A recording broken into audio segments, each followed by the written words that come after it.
Hello दोस्तों, स्वागत है आप सभी को आर के एस स्टडी 51 के यूट्यूब चैनल में। तो दोस्तों आज हम करेंगे एडिटोरिया के महत्वपूर्ण प्रैक्टिस सेट जो बिहार दरोगा के लिए काफ़ी महत्वपूर्ण है।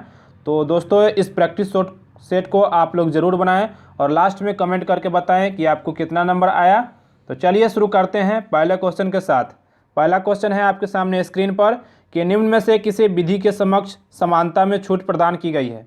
तो ऑप्शन पहले देखिए, राष्ट्रपति, राज्यपाल, सी में है ए और बी दोनों, या डी में है उपयुक्त में से कोई नहीं। तो दोस्तों इसका आंसर हो जाएगा सी, मतलब राष्ट्रपति और राज्यपाल को समक्ष समानता में छूट प्रदान की गई है, जो अनुच्छेद 361 के अंतर्गत। नेक्स्ट है, वाक एवं अभिव्यक्ति की स्वतंत्रता के अंतर्गत निम्न में से कौन शामिल है। तो दोस्तों इसका आंसर हो जाएगा प्रेस की स्वतंत्रता, प्रदर्शन एवं विरोध का अधिकार, चुप रहने की स्वतंत्रता, ये तीनों शामिल है। अनुच्छेद 19 को 1 में ये चीज़ कहा गया है। नेक्स्ट है कि संविधान के किस अनुच्छेद में यह वर्णित है कि राज्य न्यायपालिका को कार्यपालिका से पृथक करेगा। तो दोस्तों इसका आंसर हो जाएगा अनुच्छेद 50 में कहा गया है कि राज्य न्यायपालिका को कार्यपालिका से पृथक करेगा। वहीं अनुच्छेद 51 की बात करें तो अनुच्छेद 51 में अंतर्राष्ट्रीय शांति एवं सुरक्षा की बात कही गई है। अनुच्छेद 42 में है प्रसूति की सहायता करना, तो ये सभी याद रखेंगे। नेक्स्ट है, भारत के राष्ट्रपति के प्रसाद प्रयत्न पद धारण करते हैं कौन सा। तो दोस्तों इसका आंसर हो जाएगा राज्यपाल। राष्ट्रपति चाहे जब तक, वैसे तो राज्यपाल का जनरली जो कार्यकाल होता है 5 सालों के लिए, लेकिन राष्ट्रपति जब चाहे तब उनको हटा सकते हैं और जब चाहे तब नियुक्त कर सकते हैं। नेक्स्ट है, भारत की संसद निम्न में से किससे मिलकर बनती है। तो दोस्तों इसका आंसर हो जाएगा लोकसभा, राष्ट्रपति और राज्यसभा, मतलब 1, 2, 3, आंसर हो जाएगा सी। दोस्तों हमारे भारतीय संविधान के अनुच्छेद 79 में कहा गया है कि संसद के 3 अभिन्न अंग है, जिसमें एक है लोकसभा, एक है राज्यसभा और एक राष्ट्रपति। नेक्स्ट है कि संविधान सभा के मूल अधिकारों, अल्पसंख्यकों एवं जनजातियों तथा बहिष्कृत प्रभावित क्षेत्रों के लिए परामर्शदाता समिति के अध्यक्ष कौन थे। तो दोस्तों इसका आंसर हो जाएगा सरदार वल्लभ भाई पटेल। नेक्स्ट है कि संविधान सभा के प्रारूप समिति में कुल कितने सदस्य थे। तो दोस्तों इसका आंसर हो जाएगा 7 सदस्य थे। याद रखिएगा संविधान सभा के प्रारूप समिति में कुल कितने सदस्य थे, तो 7 सदस्य थे। और इस समिति के जो अध्यक्ष थे तो याद रखिएगा सरदार वल्लभ भाई पटेल प्रारूप समिति के अध्यक्ष थे। नेक्स्ट है कि निम्न में से कौन सा कथन प्रस्तावना के संदर्भ में सही है। तो दोस्तों पहला है, यह प्रस्तावना संविधान का भाग है, और दूसरा है प्रस्तावना को संशोधित नहीं किया जा सकता है। तो दोस्तों इसका आंसर हो जाएगा 1, यानी केवल 1। प्रस्तावना संविधान का भाग है, और ये जो कहा था केशवानंद भारती बनाम केरल राज्य जो 1973 में डिसीजन दिया था, उन्होंने कहा था कि प्रस्तावना संविधान का भाग है, प्रस्तावना में संशोधन किया जा सकता है, लेकिन मूल ढांचा में कोई छेड़छाड़ नहीं किया जाएगा। नेक्स्ट है 9 नंबर कि देश के शासन में मूलभूत है और विधि बनाने में इन तत्वों को लागू करना राज्य का कर्तव्य होगा, या निम्न में से किस के संबंध में कहा गया है। तो दोस्तों इसका आंसर हो जाएगा राज्य के नीति निर्देशक तत्व में जो भाग 4 में इसका वर्णन किया गया है। वहीं मूल अधिकार की बात करें तो भाग 3 में मूल अधिकार और अनुच्छेद 12 से लेकर 35 तक चर्चा किया गया है, और राज्य के नीति निर्देशक तत्व जो भाग 4 में है और इसकी चर्चा अनुच्छेद 36 से लेकर 51 तक है। मूल कर्तव्य जो कि भाग 4 के क में है, और वहीं अनुच्छेद की बात करें तो अनुच्छेद 51 क में है। नेक्स्ट है कि केंद्र राज्य संबंधों के अध्ययन के लिए सरकारीय आयोग का गठन किस वर्ष किया गया था। तो दोस्तों इसका आंसर हो जाएगा 1983 ईस्वी में सरकारीय आयोग का गठन किया गया था। नेक्स्ट है, क्षेत्रीय परिषदों के संबंध में निम्न में से कौन सा कथन सही है। तो दोस्तों इसका आंसर हो जाएगा, पहला है ऑप्शन देखिए कि क्षेत्रीय परिषदें संवैधानिक निकाय हैं। तो दोस्तों ये बिल्कुल गलत है, क्योंकि ये क्षेत्रीय परिषद संवैधानिक निकाय नहीं है। दूसरा है कि इनका गठन राज्य पुनर्गठन अधिनियम 1956 के आधार पर किया गया था। तो ये बिल्कुल सही है, तो इसका आंसर हो जाएगा बी नंबर ऑप्शन। नेक्स्ट है, किस संविधान संशोधन अधिनियम के द्वारा प्रावधान किया गया कि राष्ट्रपति राष्ट्रीय आपातकाल की घोषणा केवल मंत्रिमंडल के लिखित सिफारिश प्राप्त करने होने पर ही कर सकता है। तो दोस्तों इसका आंसर हो जाएगा 44वें संविधान संशोधन 1978 में संशोधन किया गया था कि आपातकाल की उद्घोषणा के समय जो है केवल मंत्रिमंडल के लिखित सिफारिश प्राप्त होने पर कर सकता है। नेक्स्ट है, भारतीय संविधान में विधि द्वारा स्थापित प्रक्रिया की संकल्पना किस देश के संविधान से गृहीत की गई है? तो दोस्तों इसका आंसर हो जाएगा जापान। याद रखिएगा, विधि के द्वारा स्थापित प्रक्रिया जो कि जापान के संविधान से लिया गया है। वहीं अमेरिका से बात करें तो अमेरिका से लिया गया मौलिक अधिकार, राष्ट्रपति का पद, ये सभी कहाँ से लिया गया है? अमेरिका के संविधान से लिया गया है। नेक्स्ट है कि भारतीय संविधान के किस अनुच्छेद के अंतर्गत नियंत्रक एवं महालेखा परीक्षक की नियुक्ति होती है? तो दोस्तों इसका आंसर हो जाएगा भारतीय संविधान के नियंत्रक और महालेखा परीक्षक, जो कि अनुच्छेद 148 से लेकर अनुच्छेद 151 तक इसकी चर्चा की गई है, जिसमें 148 में कहा गया है कि भारत नियंत्रक और महालेखा परीक्षक की नियुक्ति करेगा। वही अनुच्छेद 76 की बात करें तो अनुच्छेद 76 में महान्यायाधीश की नियुक्ति के बारे में कही गई है। निम्न में से कौन तृतीय क्षेत्र के अंतर्गत नहीं आता है? तो दोस्तों इसका आंसर हो जाएगा डी नंबर ऑप्शन। इनमें से कोई भी है जो तृतीय क्षेत्र के अंतर्गत नहीं आता है। नेक्स्ट है कि निम्न में से किस पंचवर्षीय योजना में गरीबी उन्मूलन तथा आत्मनिर्भरता पर बल दिया गया था? तो दोस्तों इसका आंसर हो जाएगा 5वीं पंचवर्षीय योजना में गरीबी उन्मूलन एवं आत्मनिर्भरता पर बल दिया गया था। नेक्स्ट है, मुद्रास्फीति तथा बेरोजगारी के मध्य के संबंध को दर्शाता है। तो 4 ऑप्शन है आपके सामने, तो इसका आंसर पढ़ेंगे और आंसर देने का प्रयास करेंगे। तो दोस्तों इसका आंसर जो है ए नंबर ऑप्शन है, फिलिप्स वर्क। नेक्स्ट है कि घाटे की वित्तीय व्यवस्था का अर्थव्यवस्था पर क्या प्रभाव पड़ता है? तो दोस्तों इसका आंसर हो जाएगा मुद्रा आपूर्ति में वृद्धि। बी नंबर ऑप्शन सही है। नेक्स्ट है, भारत में मुद्रास्फीति के प्राकलन का सबसे प्रचलित माप क्या है? तो दोस्तों इसका आंसर जो है प्राकलन का सबसे प्रचलित तो उपभोक्ता मूल्य सूचकांक है। नेक्स्ट है, निर्धनता का दुष्चक्र की अवधारणा निम्न में से किसके द्वारा दी गई थी?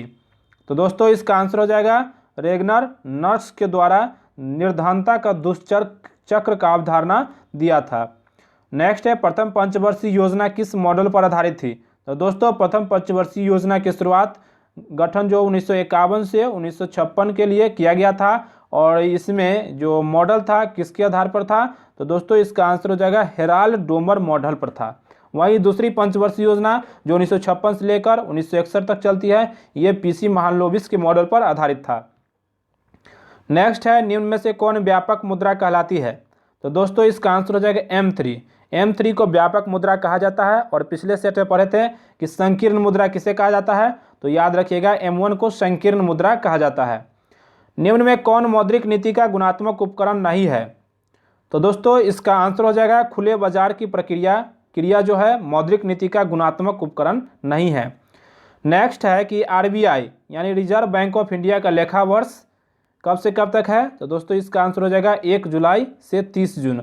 और भारत का जो वित्तीय वर्ष होता है भारत सरकार का, तो याद रखेंगे 1 अप्रैल से 31 मार्च होता है, इससे 1 महीने कम होता है। वहीं RBI की बात करें तो RBI की स्थापना हिल्टन यंग आयोग की सिफारिश पर 1934 के अधिनियम 1935 में 1 अप्रैल को इसकी स्थापना होती है। प्रारंभ में RBI के जो गवर्नर था वो स्वर्ण स्मिथ और वहीं प्रथम भारतीय गवर्नर जो कि CD देशमुख थे। और RBI का जो राष्ट्रीयकरण किया गया था 1 जनवरी 1949 को किया गया था। वर्तमान में RBI के गवर्नर है शक्तिकांत दास और उसका जो रैंक है 25वें नंबर के गवर्नर है। नेक्स्ट है, यदि प्राथमिक घाटे में ब्याज भुगतान को शामिल कर लिया जाए तो निम्न में से किसके बराबर हो जाएगा? तो दोस्तों इसका आंसर हो जाएगा राजकोषीय घाटा के बराबर हो जाएगा। यानी प्राथमिक घाटा बराबर होता है राजकोषीय घाटा माइनस ब्याज भुगतान, यानी हो जाएगा राजकोषीय घाटा बराबर प्राथमिक घाटा प्लस ब्याज भुगतान। नेक्स्ट है, निम्न में से भारत में किस समूह की चट्टानें धात्विक खनिजों का प्राप्त स्रोत है? तो दोस्तों इसका आंसर हो जाएगा धारवाड़ समूह। याद रखिएगा धारवाड़ समूह की चट्टानें अत्यधिक धात्विक होती है। इसमें सोना, लोहा, अभ्रक, कोबाल्ट, तांबा, मैंगनीज, सीसा आदि खनिज पाए जाते हैं। निम्न में से कौन सुलेमित नहीं है? तो दोस्तों इसका आंसर हो जाएगा कोडरमा। कोडरमा में चांदी नहीं बल्कि कोडरमा किसके लिए प्रसिद्ध है? तो अभ्रक के लिए प्रसिद्ध है। वहीं कुद्रेमुख लौह अयस्क सही है। कोलार सोना के लिए कर्नाटक में, ये भी सही है। जावर सीसा जस्ता ये भी सही है राजस्थान के। नेक्स्ट है, निम्न में से कौन पेट्रोलियम का सबसे बड़ा उत्पादक राज्य है? तो दोस्तों इसका आंसर हो जाएगा राजस्थान, जो कि पेट्रोलियम का सबसे बड़ा उत्पादक राज्य है। नेक्स्ट है, असम राज्य की राजधानी कहाँ है? तो दोस्तों इसका आंसर हो जाएगा उपयुक्त में से कोई नहीं, असम का राजधानी दिसपुर है। और वहीं बात करें तो असम की राजधानी गुवाहाटी, असम की नहीं तो शहर है, मेघालय की राजधानी शिलोंग और त्रिपुरा की राजधानी अगरतला और असम का राजधानी तो दिसपुर। नेक्स्ट है, निम्न में से कौन सी जलधारा प्रशांत महासागर की ठंडी जलधारा है? तो दोस्तों इसका आंसर हो जाएगा हम्बोल्ट जलधारा। हम्बोल्ट जलधारा जो है प्रशांत महासागर की ठंडी जलधारा है। नेक्स्ट है, निम्न में से कौन सा देश स्थलबद्ध है? तो दोस्तों इसका आंसर हो जाएगा स्विट्जरलैंड, जो कि स्थलबद्ध है, चारों ओर स्थल से घिरा हुआ एक देश है, उसको क्या कहते हैं, स्थलबद्ध देश, तो जिसमें स्विट्जरलैंड इसमें से सही आंसर है। निम्न में से कौन सी नदियां हिमालय की पूर्ववर्ती नदियां नहीं है? तो दोस्तों इसका आंसर हो जाएगा सिंधु, सतलज और ब्रह्मपुत्र। तीनों नदियां जो है हिमालय के पूर्ववर्ती नहीं है। वैसी नदी को पूर्ववर्ती नदी कहा जाता है जो हिमालय के निर्माण से पहले से ही अस्तित्व हो। इसमें हो गया सिंधु, सतलज, ब्रह्मपुत्र, ये पहले का नदी है। अंतर्राष्ट्रीय तिथि रेखा किस महासागर से होकर गुजरती है? तो दोस्तों इसका आंसर हो जाएगा प्रशांत महासागर। याद रखिएगा अंतर्राष्ट्रीय तिथि रेखा जो कि प्रशांत महासागर से होकर गुजरती है। नेक्स्ट है, कर्क रेखा निम्न में से किस देश से होकर नहीं गुजरती है? तो आपके सामने 4 ऑप्शन है, बहामास, लीबिया, ब्राज़ील, यूएई। तो दोस्तों इसका आंसर हो जाएगा ब्राज़ील। याद रखिएगा ब्राज़ील से है भूमध्य रेखा गुजरती है, 0 डिग्री लाइन गुजरती है, लेकिन बहामास, लीबिया, यूएई ये जो है कर्क रेखा पर स्थित देश है। नेक्स्ट है कि इनमें से कौन सी नदी अरब सागर में नहीं गिरती है? तो दोस्तों इसका आंसर है गोदावरी। याद रखिएगा गोदावरी नदी जो कि अरब सागर में नहीं गिरती है, जबकि गंगा वैली, पेरियार, साबरमती ये सभी अरब सागर में गिरने वाली प्रमुख नदियां हैं। नेक्स्ट है, भारत का सबसे छोटा जिला कौन सा है? तो दोस्तों इसका आंसर हो जाएगा माहे, जो कि भारत का सबसे छोटा जिला है, ये पांडिचेरी में पड़ता है। नेक्स्ट है, निम्न में से कौन सा राज्य 3 देशों के साथ सीमा रेखा नहीं बनाता है? तो दोस्तों इसका आंसर हो जाएगा मिजोरम। याद रखिएगा मिजोरम जो है 3 देशों के साथ सीमा रेखा नहीं बनाता है। वहीं अरुणाचल प्रदेश की बात करें तो ये 3 देश भूटान, चीन, म्यांमार के साथ सीमा साझा करता है। वहीं सिक्किम है जो चीन, नेपाल और भूटान के बीच सीमा साझा करता है, और पश्चिम बंगाल जो है नेपाल, भूटान एवं बांग्लादेश के बीच सीमा साझा करता है। नेक्स्ट है, प्रतिचक्रवात की विशेषता क्या है? तो दोस्तों इसका आंसर हो जाएगा तेज हवा, तेज हवा नहीं होगा, स्वच्छ आसमान हो जाएगा। याद रखिएगा प्रतिचक्रवात की विशेषता क्या है?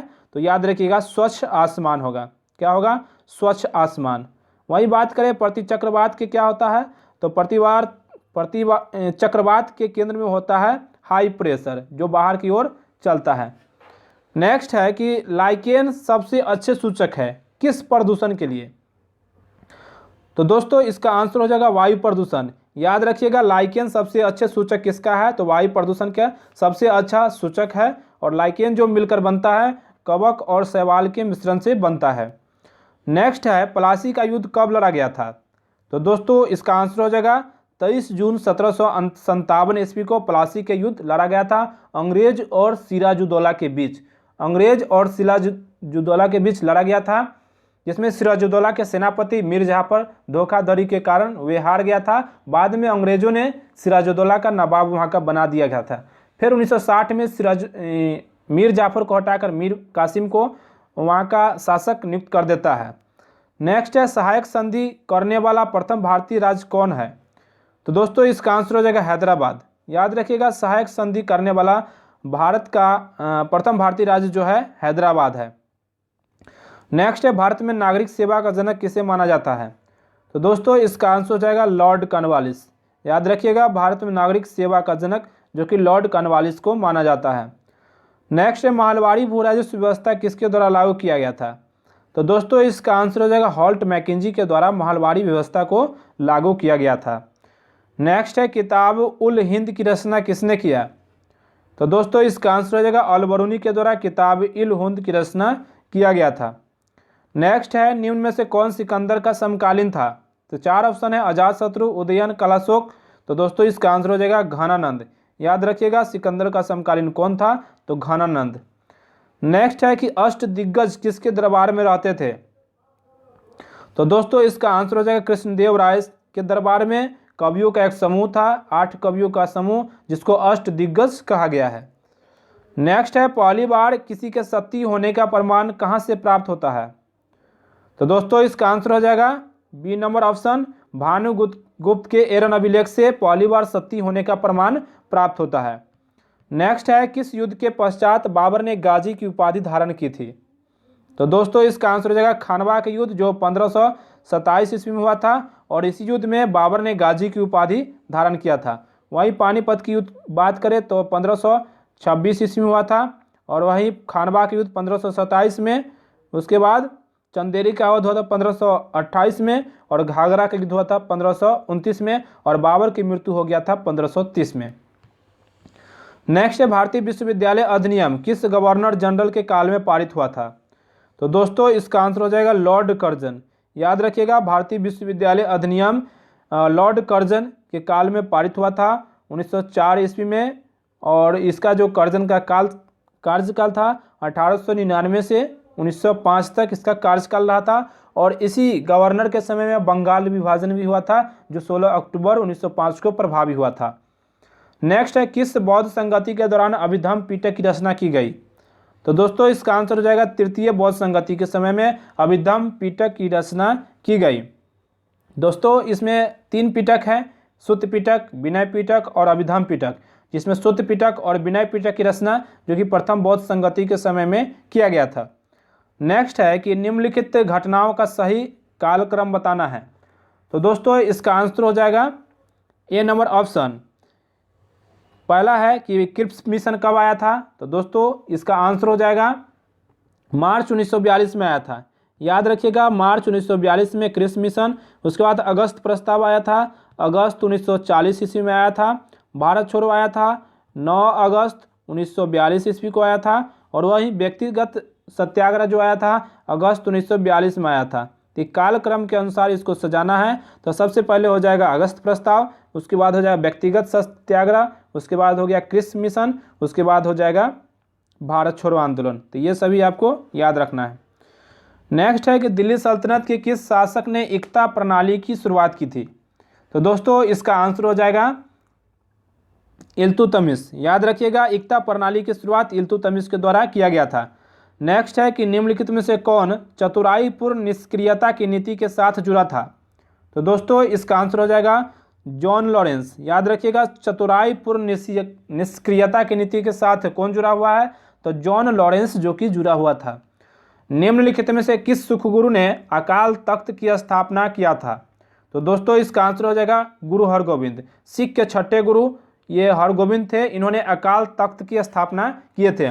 वहीं सिख के पहले गुरु जो कि गुरु नानक थे, और सिख के अंतिम एवं 10वें गुरु की बात करें तो गुरु गोविंद सिंह जी थे। नेक्स्ट है, जालियांवाला बाग हत्याकांड के विरोध में वायसराय की कार्यकारिणी परिषद की सदस्यता से किसने इस्तीफा दे दिया था? तो दोस्तों इसका आंसर हो जाएगा शंकर नायर। याद रखिएगा, शंकर नायर जो कि जालियांवाला बाग हत्याकांड 13 अप्रैल 1919 को हुआ था, उसके विरोध में जो कार्यकारिणी परिषद के सदस्य थे शंकर नायर, उन्होंने इस्तीफा दे दिए थे, और रविन्द्रनाथ टैगोर ने सर की उपाधि, नाइटहुड की उपाधि लौटा दिए थे, जबकि महात्मा गांधी केसर ए हिंद की उपाधि लौटा दिए थे। नेक्स्ट है कि प्रथम दिल्ली दरबार का आयोजन किस गवर्नर जनरल के काल में किया गया था? तो दोस्तों इसका आंसर हो जाएगा लॉर्ड लिटन। याद रखिएगा, लॉर्ड लिटन के काल में 1877 ईस्वी में पहली बार दिल्ली दरबार का आयोजन किया गया था। उसके बाद 1903 ईस्वी में लॉर्ड कर्जन के समय में दूसरी बार दिल्ली दरबार का आयोजन किया गया था। उसके बाद लॉर्ड हार्डिंग द्वितीय के समय में 1911 ईस्वी में तीसरी बार दिल्ली दरबार का आयोजन किया गया था। तो याद रखना है, पहली बार 1877, दूसरी बार 1902 और तीसरी बार 1911 में दिल्ली दरबार का आयोजन किया गया था। नेक्स्ट है कि शक्ति का विमीय सूत्र क्या होता है? तो दोस्तों इसका आंसर हो जाएगा ml² T−3। याद रखिएगा, शक्ति का सूत्र होता है ml² T−3। निम्नलिखित में से किस रंग के प्रकाश का पौधों द्वारा तीव्र अवशोषण होता है? तो दोस्तों इसका आंसर हो जाएगा नीला एवं लाल। दोस्तों प्रकाश जो होता है पौधों के द्वारा सबसे अधिक जो अवशोषण करता है लाल और नीला। नेक्स्ट है कि गन मेटल किसका मिश्र धातु है? तो दोस्तों इसका आंसर हो जाएगा कॉपर, जिंक और टिन। याद रखिएगा, कॉपर, जिंक और टिन के मिश्रण को गन मेटल जो कि मिश्रण है कॉपर, जिंक और टिंक। चश्मे के लेंस किस कांच से बनाए जाते हैं? तो दोस्तों इसका आंसर हो जाएगा क्रूक्स कांच, जो कि चश्मे के लेंस के लिए क्रूक्स कांच का प्रयोग किया जाता है। नेक्स्ट है कि नेत्रदान में कौन सा भाग दान किया जाता है? तो दोस्तों इसका आंसर हो जाएगा कॉर्निया, जो कि नेत्रदान में दान किया जाता है। निम्न में से कौन सही नहीं है? तो दोस्तों इसका आंसर हो जाएगा सी नंबर ऑप्शन, कि आर्द्रता के बढ़ने से वायु में ध्वनि का वेग कम हो जाता है। ये गलत है दोस्तों, इसका आंसर होना चाहिए था कि आर्द्रता के बढ़ने से वायु में ध्वनि का वेग अधिक हो जाता है। और वहीं ए नंबर की बात करें तो तापमान के बढ़ने पर वायु के ध्वनि का वेग बढ़ जाता है, बिल्कुल सही है।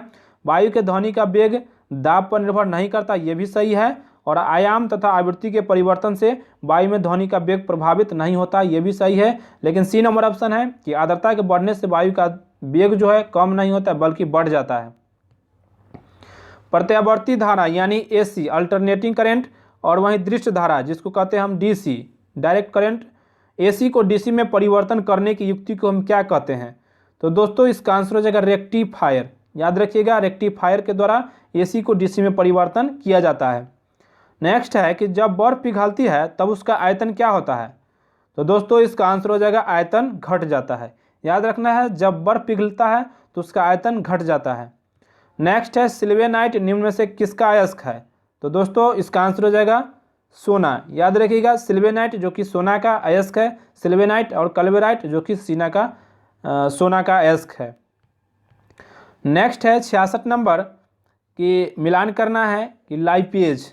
तो दोस्तों इसका आंसर हो जाएगा लाइपेज का जो कार्य है वो है वसा विघटन एवं एंजाइम। दूसरा है बी नंबर कि ट्रिप्सिन, इसका कार्य क्या है? तो ट्रिप्सिन में प्रोटीन का पाचन होता है। और वहीं एमाइलेज है, जो एमाइलेज में कार्बोहाइड्रेट का पाचन होता है।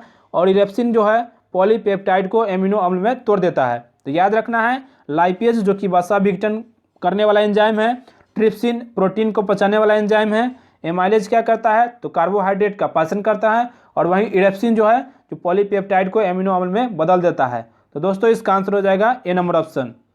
नेक्स्ट है किस उत्प्रेरक की उपस्थिति में खाद्य वनस्पति तेल वसा में परिवर्तन किए जाते हैं?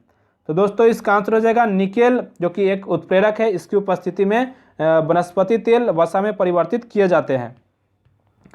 नेक्स्ट है अर्जुन पुरस्कार 2020 से सम्मानित मनीष नरवाल का संबंध निम्न में से किस खेल से संबंधित है? तो दोस्तों इसका आंसर हो जाएगा पैराशूटिंग। हाल ही में टोक्यो ओलंपिक 2021 में हुआ है, 2020 वाला ही 21 में हुआ है, जिसमें मनीष नरवाल जो है स्वर्ण पदक जीता है पैराशूटिंग में। वहीं आपसे बात करें और इनको कौन सा पुरस्कार दिया गया है? मेजर ध्यानचंद खेल रत्न अवार्ड भी दिया गया है, जो पहली बार शुरू हुआ है। राजीव गांधी खेल रत्न पुरस्कार का नाम बदलकर मेजर ध्यानचंद खेल रत्न अवार्ड कर दिया गया है। और वहीं बात करें कि राजीव गांधी खेल रत्न का शुरुआत कब हुआ था? तो याद रखना है 1991 में हुआ था। और वहीं अर्जुन पुरस्कार की बात करें तो इसकी स्थापना 1961 ईस्वी में हुआ था। नेक्स्ट है कि अंतर्राष्ट्रीय गांधी पुरस्कार 2020 में निम्न में से किसे प्रदान किया गया? तो दोस्तों इसका आंसर हो जाएगा NS धर्मशक्टू। याद रखिएगा, अंतर्राष्ट्रीय गांधी पुरस्कार 2020 निम्न में से किसे प्रदान किया गया? तो SN धर्मशक्टू को प्रदान किया गया। नेक्स्ट है 13वें इंडियन प्रीमियर लीग 2020 में किसे मोस्ट वैल्यूएबल प्लेयर का पुरस्कार मिला? तो दोस्तों इसका आंसर हो जाएगा जोफ्रा आर्चर।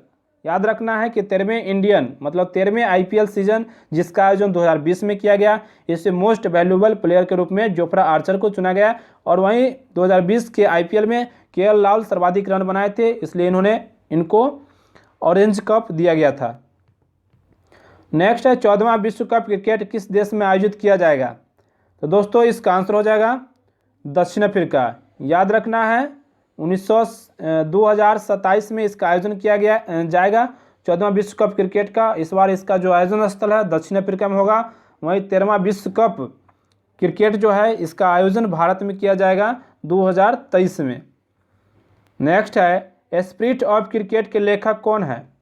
तो दोस्तों इसका आंसर हो जाएगा स्टीव बॉ। याद रखना है स्पिरिट ऑफ क्रिकेट के लेखक कौन है? स्टीव बॉ है। नवंबर 2020 में संघाई सहयोग संगठन का 20वां शिखर सम्मेलन किस देश की अध्यक्षता में आयोजित किया गया? तो दोस्तों इसका आंसर हो जाएगा रूस। याद रखना है कि 20वां शिखर सम्मेलन जिसकी अध्यक्षता कौन किया है? तो रूस ने किया है। किस वर्ष तक भारत से पूर्ण रूप से मलेरिया उन्मूलन का लक्ष्य रखा है? तो दोस्तों इसका आंसर हो जाएगा 2030। याद रखिए है कि मलेरिया उन्मूलन का लक्ष्य जो है 2030 रखा गया है, और वहीं टीबी उन्मूलन का लक्ष्य जो कि 2025 रखा गया है। अक्टूबर 2020 में निम्न में से कौन युद्ध सेवा मेडल पाने वाले भारत की पहली महिला बन गई है? तो दोस्तों इसका आंसर हो जाएगा Minty Agarwal. B number option बिल्कुल सही है। नेक्स्ट है कि फ्रेंच ओपन 2020 के महिला एकल के खिताब के उप विजेता कौन है? तो दोस्तों इसका आंसर हो जाएगा सोफिया केनिन।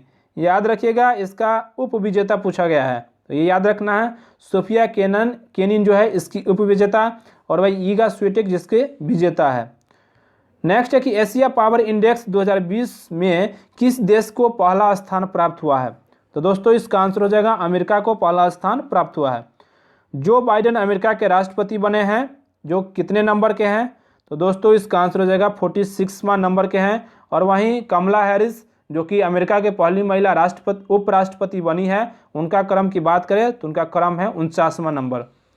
38वां आसियान शिखर सम्मेलन किस देश में प्रस्तावित है? तो दोस्तों इसका आंसर हो जाएगा 38वां जो आसियान शिखर सम्मेलन है, इसका जो प्रस्तावित है ब्रुनेई में। याद रखना है 38वां और 39वां आसियान शिखर सम्मेलन का जो आयोजन स्थल है ब्रुनेई में होगा। निम्नलिखित में से कौन अर्थशास्त्र के नोबेल के पुरस्कार के संदर्भ में सत्य नहीं है? तो दोस्तों इसका आंसर है कि अर्थशास्त्र का नोबेल पुरस्कार पहली बार 1969 में प्रदान किया गया। तो दोस्तों ये बिल्कुल गलत है। इलिनार ओस्ट्रम अर्थशास्त्र के नोबेल पुरस्कार 2009 में पाने वाली पहली महिला है, तो ये सही है। दोस्तों ये भी गलत है। और वहीं बात करें अर्थशास्त्र के नोबेल पुरस्कार 2020 में संयुक्त रूप से अर्थशास्त्री पॉल मिलेग्राम और रॉबर्ट पी विल्सन को दिया गया। तो इसका आंसर क्या हो जाएगा? केवल थर्ड। क्या आंसर है कि अर्थशास्त्र का नोबेल जो 2020 में हुआ है संयुक्त रूप से आर मिलग्राम और रॉबर्ट पी विल्सन को दिया गया है। नेक्स्ट है किस मंत्रालय के द्वारा ASSEM पोर्टल की शुरुआत की गई है? तो दोस्तों इसका आंसर हो जाएगा कौशल विकास एवं उद्यमिता मंत्रालय के द्वारा ASSEM पोर्टल की शुरुआत की गई है। आंध्र प्रदेश के वर्तमान में राज्यपाल कौन है? तो दोस्तों इसका आंसर हो जाएगा विश्वभूषण हरिचंदन, जो कि आंध्र प्रदेश के वर्तमान में राज्यपाल है। भारत सरकार के वर्तमान मुख्य वैज्ञानिक सलाहकार कौन है? तो आपके सामने 4 ऑप्शन है। तो दोस्तों इसका आंसर हो जाएगा के विजय राघवन। याद रखना है कि वर्तमान में भारत सरकार के मुख्य वैज्ञानिक सलाहकार विजय राघवन है। दक्षिण एशियाई क्षेत्र सहयोग संगठन के महासचिव कौन है? तो दोस्तों इसका आंसर हो जाएगा इसाला रूबन बिराकुन। याद रखना है दक्षिण एशियाई क्षेत्रीय सहयोग संगठन के महासचिव है इसाला रूबन बिराकुन। नवंबर 2020 में भारत ने खगोल विज्ञान में वैज्ञानिक और तकनीकी सहयोग विकसित करने के लिए किस देश के साथ समझौता ज्ञापन पर हस्ताक्षर किए हैं? तो दोस्तों इसका आंसर हो जाएगा स्पेन। याद रखिएगा नवंबर 2020 में खगोल विज्ञान में वैज्ञानिक और तकनीकी सहयोग के लिए जो है स्पेन के साथ समझौता किया है। दिसंबर 2020 में बुरेवी चक्रवात से कौन सा राज्य प्रभावित हुआ है? तो दोस्तों इसका आंसर हो जाएगा तमिलनाडु। याद रखना है बुरेवी चक्रवात जो दिसंबर 2020 में आया था, इससे तमिलनाडु सबसे अधिक प्रभावित हुआ था। नेक्स्ट है कि दिसंबर 2020 में आदि महोत्सव का आयोजन कहाँ किया गया? तो दोस्तों इसका आंसर हो जाएगा मध्य प्रदेश।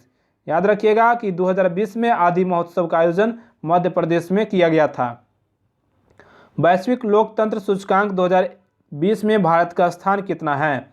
तो दोस्तों इसका आंसर हो जाएगा 53। याद रखना है वैश्विक लोकतंत्र सूचकांक 2020 में भारत का स्थान 53 है। कपिला अभियान का संबंध निम्न में से किस मंत्रालय से है? तो दोस्तों इसका आंसर हो जाएगा शिक्षा मंत्रालय। कपिला अभियान का संबंध शिक्षा मंत्रालय से है। नेक्स्ट है 90 नंबर, हाल ही में किस राज्य के सूर सरोवर झील को रामसर स्थल का दर्जा दिया गया है?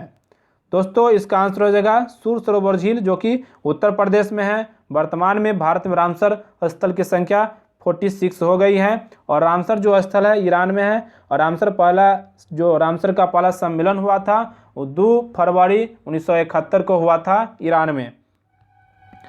नेक्स्ट है सहयोग काजिन सैन्य अभ्यास का आयोजन भारत और किस देश के मध्य किया जाता है? तो दोस्तों इसका आंसर हो जाएगा जापान। याद रखना जापान के साथ और भी एक्सरसाइज होते हैं, जैसे जीमेक्स हो गया, काजिन हो गया, तो ये याद रखना है। रूस के साथ होता है, फिर ब्रिटेन के साथ होता है, उसके बाद अमेरिका के साथ भी होता है। और इसमें याद क्या रखना है कि सहयोग काजिन सैन्य अभ्यास केवल जापान के साथ होता है। भारत और जापान के साथ। नेक्स्ट है किस राज्य की मतलब किस राज्य की प्रसिद्ध मिर्च डल्ले खुर्सानी को भौगोलिक संकेतक का दर्जा प्राप्त हुआ है। तो दोस्तों इसका आंसर हो जाएगा सिक्किम। याद रखना है, सिक्किम के एक प्रसिद्ध मिर्च है जिसका नाम है डल्ले खुर्सानी, जिसको जीआई टैग दिया गया है, मतलब जियोग्राफिकल इंटीग्रेशन। तो याद रखना है। नेक्स्ट है एक विज्ञापन कंपनी किसी मोहल्ले के प्रत्येक। दोस्तों ये मैथ है, तो मैथ जितने भी मैथ है इन सभी को मैं एक वीडियो लास्ट में बनाऊंगा जिसमें सारे मैथ का कलेक्शन उसमें रहेगा, तो आप लोग इस वीडियो को बाद में देख लीजिएगा। चलिए आगे बढ़ते हैं, देखते हैं क्वेश्चन आगे है कि नहीं। इसके बाद है क्वेश्चन कि असनसियान किस देश की राजधानी है। तो दोस्तों इसका आंसर हो जाएगा प्रागवे। याद रखिएगा, असनसियान किस देश की राजधानी है, तो प्रागवे की राजधानी है। नेक्स्ट है कि मुखौटा नृत्य किस राज्य का लोक नृत्य है। मुखौटा, तो दोस्तों इसका आंसर हो जाएगा अरुणाचल प्रदेश। मुखौटा नृत्य जो है अरुणाचल प्रदेश का प्रसिद्ध लोक नृत्य है। नेक्स्ट है और आज का लास्ट क्वेश्चन है कि राइडर कप किस खेल से संबंधित है। तो दोस्तों इसका आंसर हो जाएगा गोल्फ। गोल्फ के खेल के मैदान को क्या कहा जाता है, तो कोर्स कहा जाता है, तो ये भी याद रखना है। दोस्तों ये वीडियो कैसा लगा कमेंट करके ज़रूर बताइए। अच्छा लगा हो तो लाइक कीजिए, शेयर कीजिए, सब्सक्राइब कीजिए और दोस्तों के साथ शेयर कीजिए। तो चलिए मिलते हैं नेक्स्ट वीडियो में, तब तक के लिए धन्यवाद।